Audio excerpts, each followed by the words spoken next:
vois Dieu restaurer la vie d'une personne ce matin au nom de Jésus. La restauration du Saint-Esprit sera ton partage au nom de Jésus.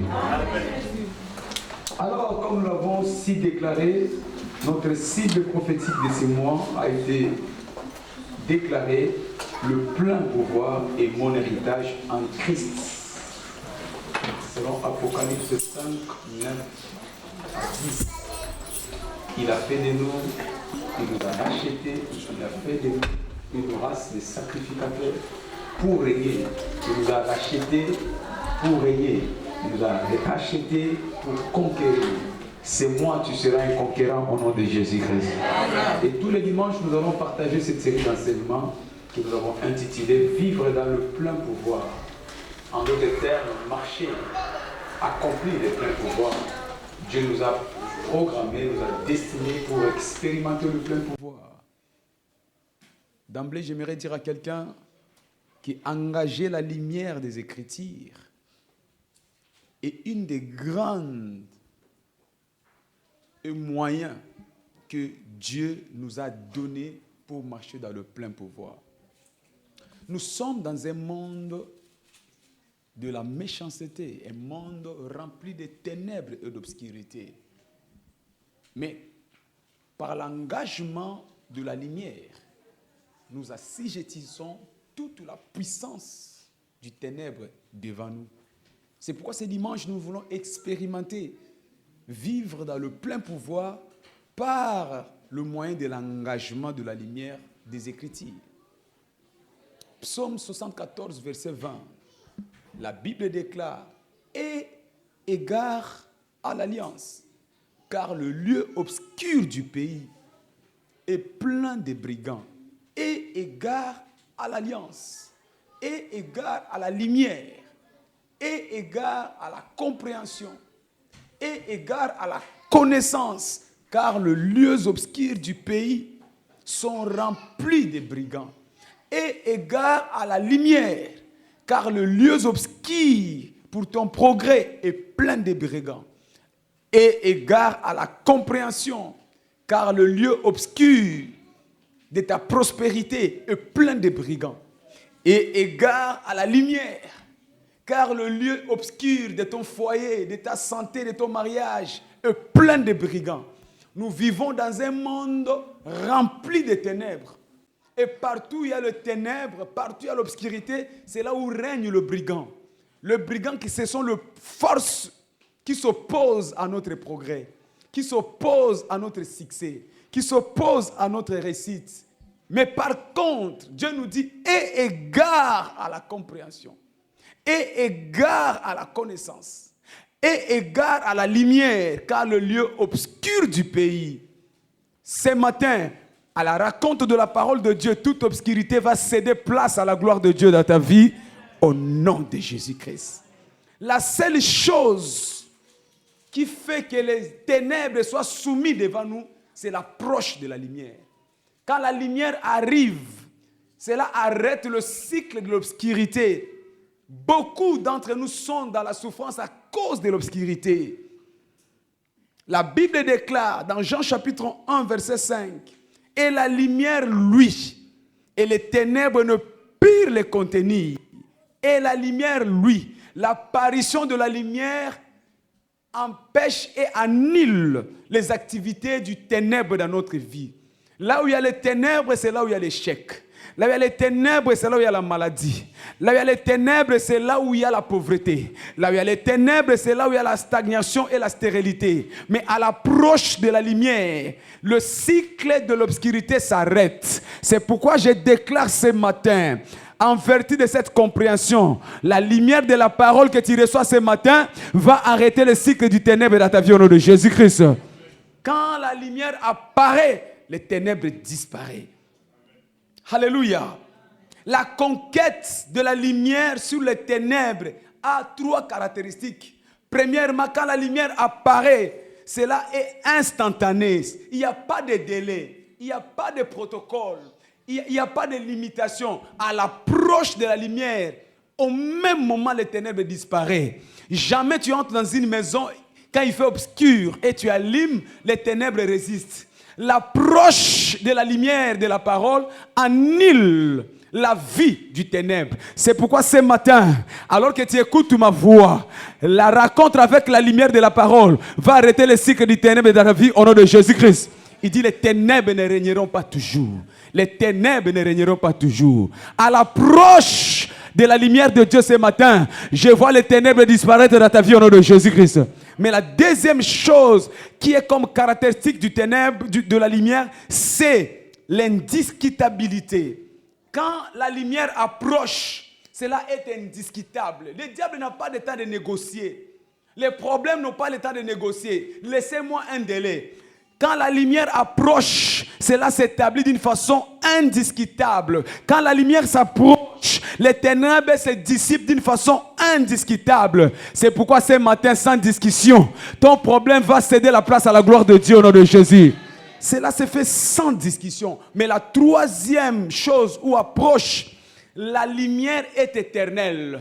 La lumière, une fois que cela prend place, cela est éternel. La lumière n'a pas de fin. La lumière règne à toujours. C'est pourquoi je sais que ce matin va sanctionner le début de la lumière de Dieu dans ta vie et cela va régner jusqu'à la fin de ton existence au nom de Jésus-Christ. Parce que la lumière de Dieu est éternelle. Alléluia. Peu importe le degré de l'obscurité, peu importe le temps que cela a fait dans ta vie, mais si seulement l'approche de la lumière arrive, cela arrête le cycle des ténèbres. La Bible dit, les ténèbres ne régneront pas. Et ce matin, ça sera la fin du ténèbre dans ta vie au nom de Jésus-Christ. Alléluia. Psaume 119, verset 130. La Bible déclare, la révélation de ta parole m'éclaire. Quand la parole de Dieu nous approche, elle vient pour nous éclairer. Elle ne tient pas compte du degré de notre obscurité.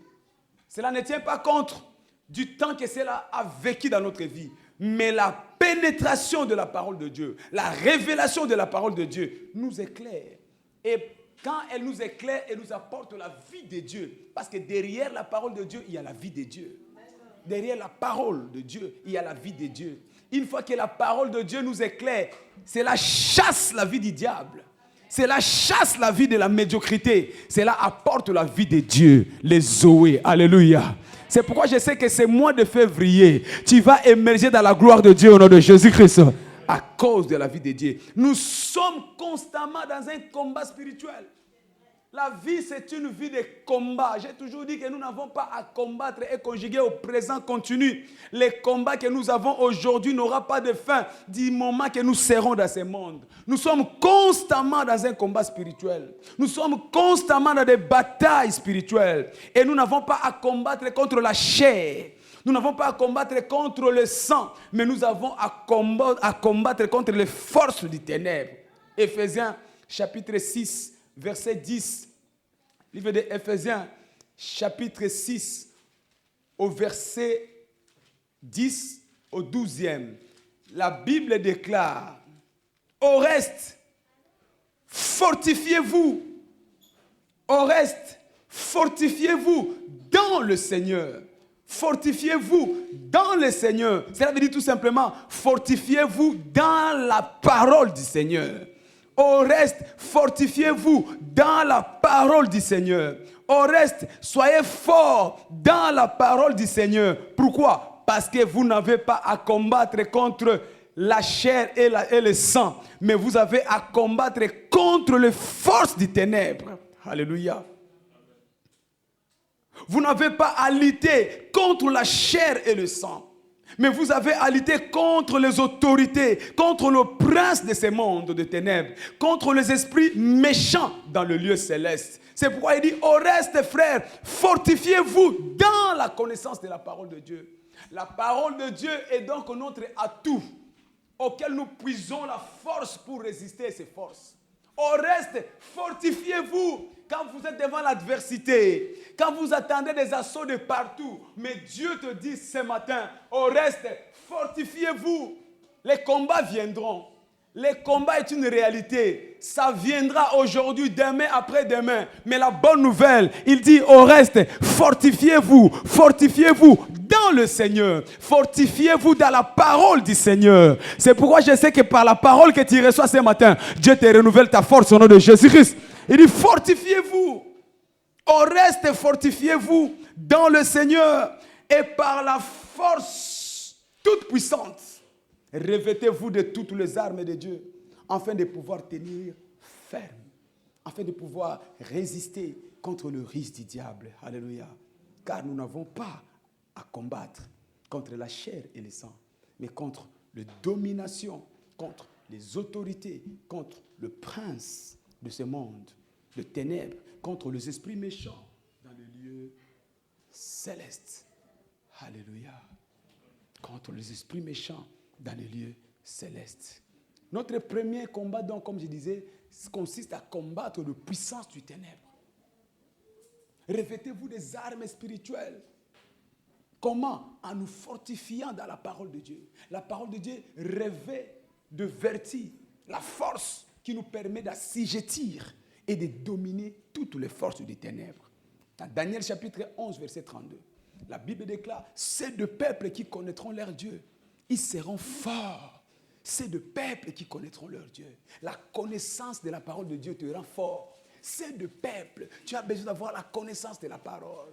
Plus tu as la connaissance de la parole, plus tu as la force pour dominer, assujettir, écraser toutes les forces du ténèbre. Ceux de peuples qui connaîtront leur Dieu seront forts et ils accompliront des exploits. C'est moi si tu ne manqueras pas des exploits au nom de Jésus-Christ.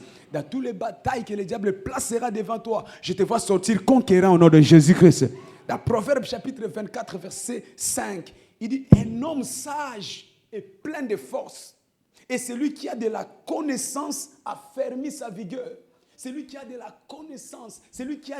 connaissance, quand tu as la lumière de la connaissance, tu as fermé ta vigueur, tu établis ta puissance, tu seras indéboulonnable. Il n'y a aucune objection pour le plan que Dieu a préparé pour toi. Il n'y aura aucune opposition. Pourquoi? Parce que tu as la connaissance. La connaissance de Dieu raffermit ta vigueur. La connaissance de Dieu t'établit dans ton monde. La connaissance de Dieu t'impose devant toute forme d'opposition que l'ennemi a préparée contre toi. Merci Jésus.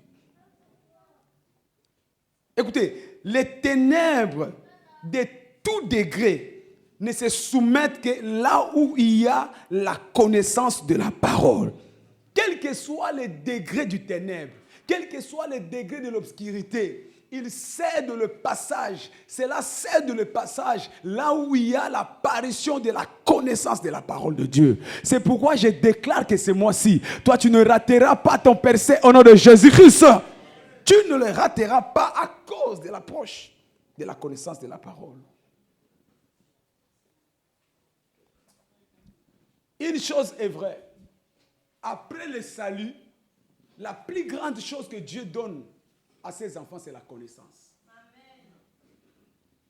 Mais beaucoup sont victimes de leur manque de connaissance. Beaucoup, chrétiens, croyants que nous sommes, sont victimes par manque de leur connaissance. Après le salut, la plus grande richesse que Dieu donne aux croyants, c'est la connaissance.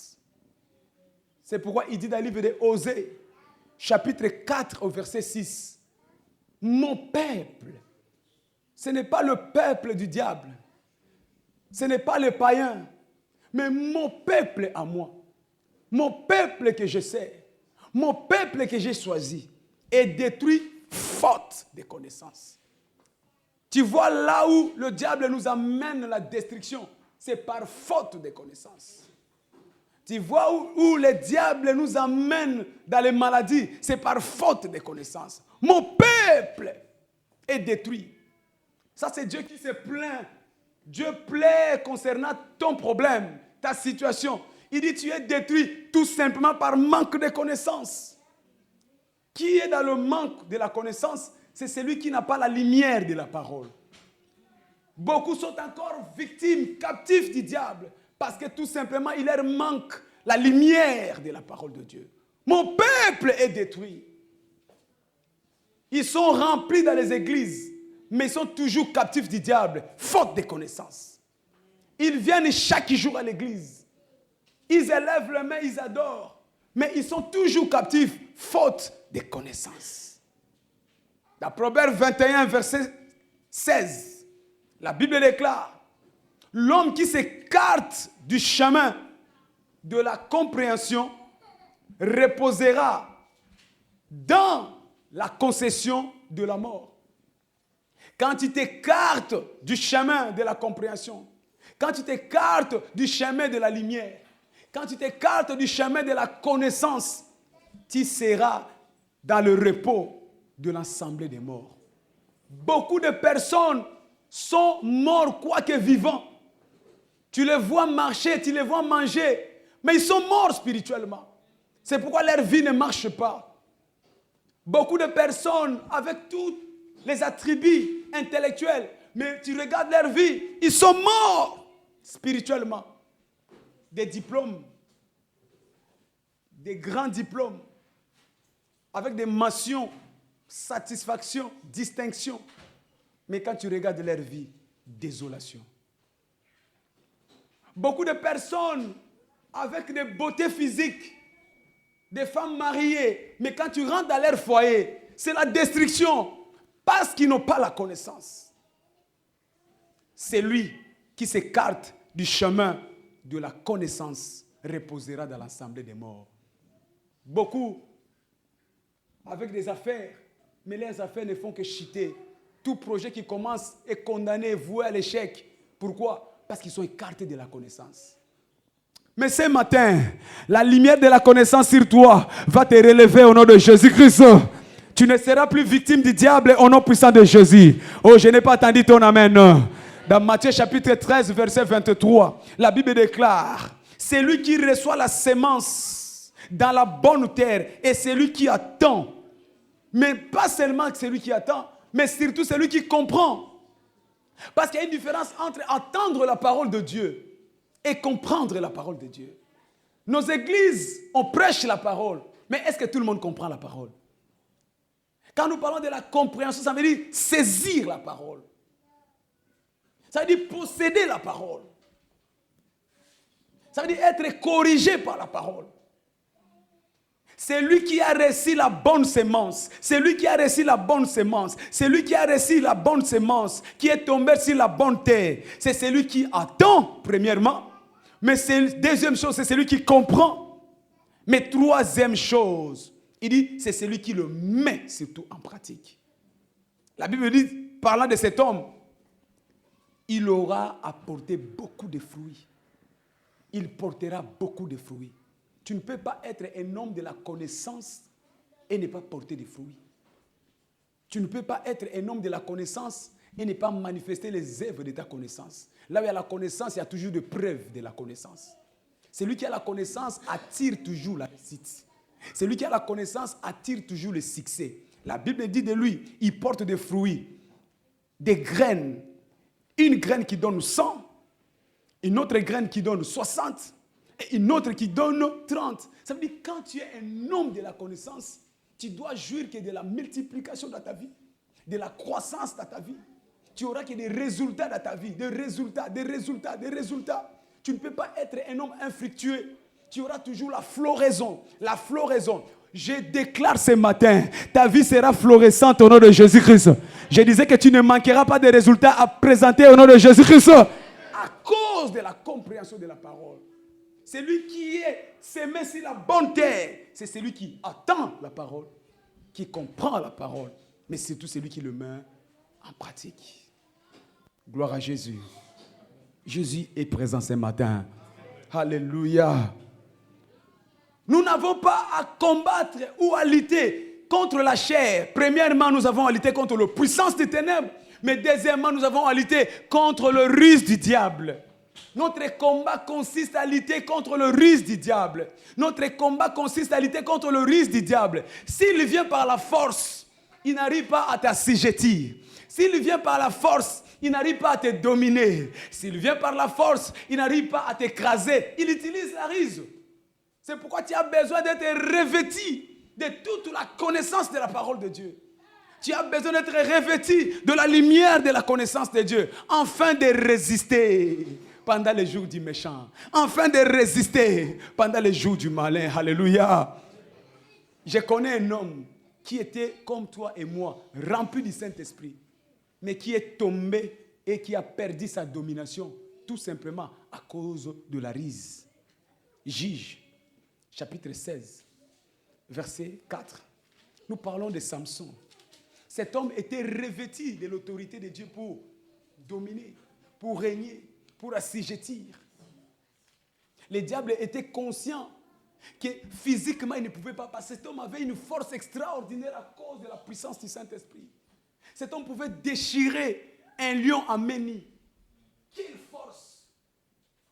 Cet homme pouvait à lui seul terrasser des milliers de soldats formés philistins. Des milliers à lui seul, sans armes, à main nue. Quelle force! Donc le diable savait que physiquement, il ne pouvait pas. Parce que cet homme avait la puissance de Dieu. Quand tu es revêtu de la puissance de Dieu, tu es rempli de la force de Dieu. Il dit, ils sont renouvelés de force en force. Ce qui se présente à Dieu à Sion. Quand tu es enfant de la Sion, Dieu renouvelle ta force. Dieu renouvelle ta force physique. Dieu renouvelle ta force.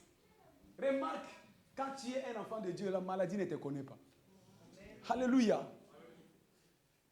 Le mois de janvier, j'ai expérimenté encore la puissance physique de Dieu.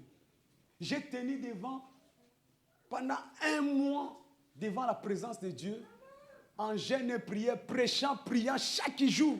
J'ai regardé mon âge, j'ai dit, mais comment est-ce possible? Comment est-ce possible? Je me réveille à 4 heures du matin chaque jour.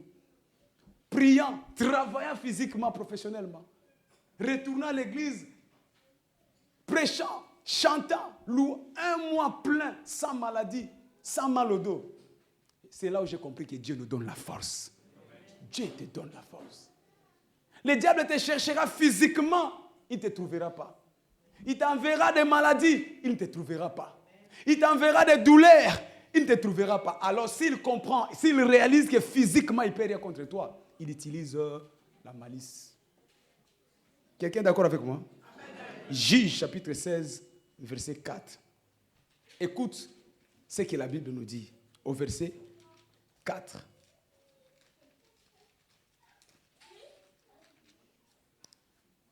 C'est là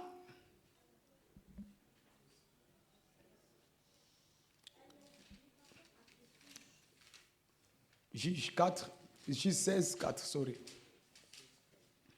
Il dit, après cela, il aima une femme dans la vallée de Sorek. Elle s'est nommée Dalila. Le prince des Philistins montèrent vers elle et lui dirent, flatte-les pour savoir d'où lui vient sa grande force. Et comment nous pourrions nous rendre maîtres de lui, le plein pouvoir. Nous les lierons pour les dompter, le plein pouvoir. Et nous te donnerons chacun 1100 cycles d'argent. Alléluia. Ils sont venus lui proposer tout simplement, par la malice, comment dompter Samson. Le diable est conscient qu'il n'a pas le pouvoir sur toi.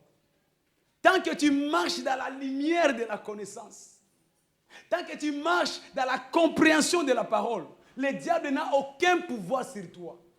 La maladie n'a aucun pouvoir sur toi. La pauvreté n'a aucun pouvoir sur toi. Je disais que quel que soit le plan de l'ennemi, cela n'a aucun pouvoir sur toi. Le diable le sait, ces démons aussi le savent. Alors la seule astuce qui leur reste, c'est la malice. Ils viennent par ruse pour chercher à te confondre. Voilà pourquoi tu as besoin, toi, d'avoir la connaissance de la parole de Dieu, afin de résister sur le piège de l'ennemi. Chaque fois que le diable se lèvera pour venir te corrompre par la connaissance, tu comprendras et tu seras sauvé de tout piège de l'ennemi.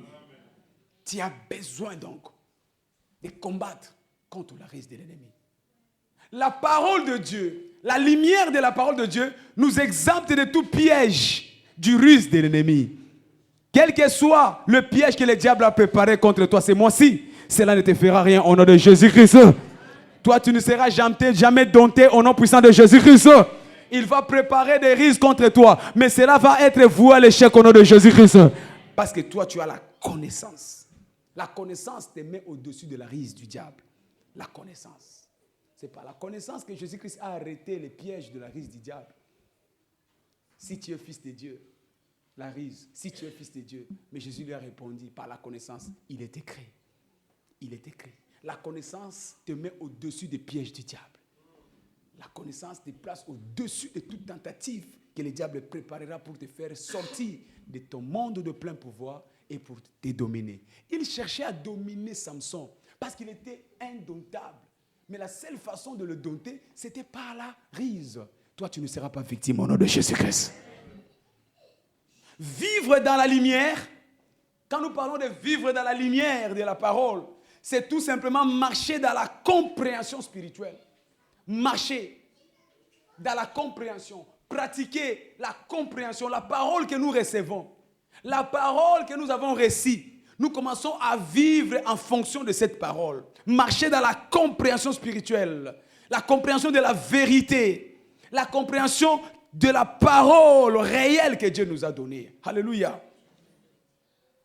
La Bible déclare, Pierre, sur toi je bâtirai mon église et les portes de séjour de l'enfer ne prévendront point contre toi. Quand tu marches sur la lumière de la connaissance, tu es Pierre que Dieu va bâtir son église dessus. Et aucune porte de l'enfer ne peut venir contre toi. Aucun plan de l'ennemi ne peut venir te dominer. Oh, est-ce que je parle à quelqu'un? Il dit, sur toi, je bâtirai mon église. Tu es donc l'église que Dieu a bâtie pour ce temps de la fin. La connaissance te donne l'autorité, la domination. La connaissance. Vous savez comment ça a commencé? Je suis posé la question, qu'est-ce que les gens disent de moi? Qu'est-ce que les gens disent de moi? Il y en a qui ont commencé à répondre, ils disent que toi tu es fils de charpentier, d'autres disent que tu es Belzéboul. Mais il y avait un qui avait la connaissance. Il dit, mais Seigneur, moi je te l'ai dit, toi tu es le Seigneur, le Fils de Dieu, qui devait venir et qui est là, c'est toi. Jésus l'a regardé et dit, ce n'est ni la chair, ni le sang qui t'ont donné cette compréhension. Mais à cause de cette compréhension, tu es Pierre, sur toi. La connaissance fera que Dieu te localise. La connaissance fera que Dieu bâtisse son église sur toi. La connaissance. Jésus-Christ reviendra pour enlever une église qui sera ni ride, sans tache. C'est par les moyens de la connaissance. Mon peuple est détruit faute de connaissance. Ma prière ce matin que tu sors de l'ignorance et que tu rentres dans le monde de la connaissance au nom de Jésus-Christ. Alléluia. Notre héritage du plein pouvoir nous est donné par la connaissance. Il dit à Abraham, Abraham, aussi loin que tu pourras voir, aussi loin que tu pourras voir. Quand tu as la connaissance, tu as la projection de ton futur. Quand tu as la connaissance, tu as la projection de ton lendemain. Même si aujourd'hui les choses semblent ne pas marcher, mais quand tu as la connaissance, tu as la compréhension que demain ça ira mieux. La connaissance t'apporte l'espérance. La connaissance t'apporte la foi. La connaissance t'apporte la victoire, la connaissance. Il dit à Abraham dans Genèse chapitre 13, Abraham, du lieu où tu te trouves, 14 à 15, aussi loin que tu pourras voir, quel que soit ce que tu es aujourd'hui, Abraham. Je sais qu'aujourd'hui tu n'as pas d'enfant. Je sais qu'aujourd'hui tu es limité. Je sais qu'aujourd'hui tu n'as pas de domicile.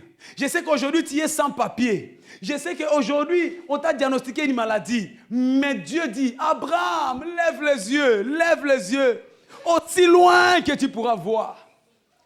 Il est le même hier, aujourd'hui, éternellement. Il veut parler à quelqu'un ce matin. Ne t'intéresse pas de la position que tu occupes aujourd'hui. Malgré la condition difficile que tu as aujourd'hui. Mais la bonne nouvelle est celle-ci. Aussi loin que tu pourras voir, par la connaissance, Dieu va te l'accorder. Oh, d'ici la fin de ce mois de février, l'histoire de quelqu'un va changer au nom de Jésus-Christ. Aussi loin que tu pourras voir. Cela est fonction de ta compréhension. Aussi loin que tu pourras voir.